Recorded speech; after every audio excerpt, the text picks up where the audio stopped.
Bonjour et bienvenue pour ce nouveau page à page consacré au one-shot Godzilla X-Men. Et oui, c'est la folie Godzilla chez Marvel en ce moment. Il va rencontrer tous les héros Marvel, les Avengers, Spider-Man et bien sûr les X-Men. J'ai acheté le numéro de Godzilla avec Spider-Man. J'en ai fait un page à page.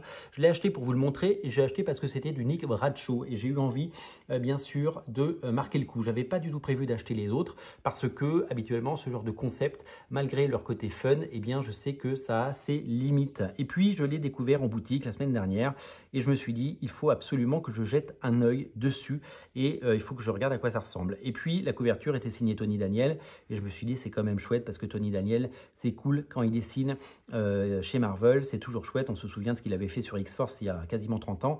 C'est tout simplement fabuleux. Et puis, j'ai ouvert et j'ai découvert, alors une petite publicité pour Marvel Rivals, une première page assez jolie, une double page assez dantesque avec le personnage de Godzilla et les crédits.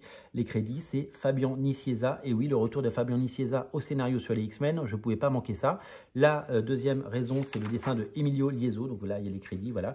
Emilio Liezzo, qu'on n'a pas tant vu que ça pour le moment chez Marvel, mais quand on voit ces dessins-là, on dirait du Alan Davis. C'est un mélange entre Alan Davis et Gary Frank. C'est vraiment hyper élégant. Et puis, alors, la troisième raison, c'est ce retour dans le passé. Ce ne sont pas les X-Men d'aujourd'hui, ce sont les X-Men d'hier, ce sont les X-Men de Jim Lee. C'est bien entendu l'équipe de X-Men avec les costumes de Jim Lee et donc comment résister avec ce costume de Jean Grey, ce costume iconique de Cyclope. Donc c'est l'équipe qu'on a tous préférée et donc la revoir en action, eh bien on est obligé de replonger dedans. Donc c'est un numéro comme celui de Spider-Man 100% action où les X-Men vont être confrontés à eh bien Godzilla. Évidemment, ce n'est pas quelque chose de manichéen, ce n'est pas les gentils contre les méchants, c'est tout simplement eh bien, la rencontre de Godzilla et des X-Men dans un récit eh bien, qui prend un peu des libertés par rapport à l'époque de Jim Lee, comme vous pouvez le voir, avec ce Wolverine géant. Hein, on est sur les kaiju et on est vraiment sur des représentations qui font rappeler, qui nous rappellent évidemment tous les Power Rangers et les Bioman de l'époque, mais c'est assez fun et on apprécie beaucoup. En tout cas, graphiquement, c'est vraiment super chouette et c'est hyper réjouissant. Voilà, c'est un bonbon sucré, c'est un comics à lire sans se stresser. C'est un comics à lire pour le plaisir. C'est un comics vraiment que je vous recommande, qui sortira certainement, je pense, en bundle avec une sorte avec les autres numéros. Ça sortira certainement en 100% dans quelques mois chez Panini en France, en version française, avec le Spider-Man, les X-Men, les Avengers et tous les crossovers, bien sûr, qui sont prévus.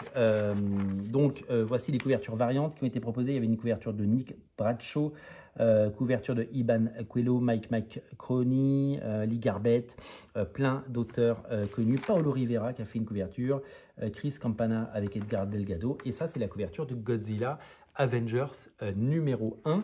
Donc, c'est que des one-shots. Hein. Donc, la couverture est de Lénine Francissiou, mais là, ils ne nous disent pas qui scénarise et qui dessine. Je n'ai pas les noms.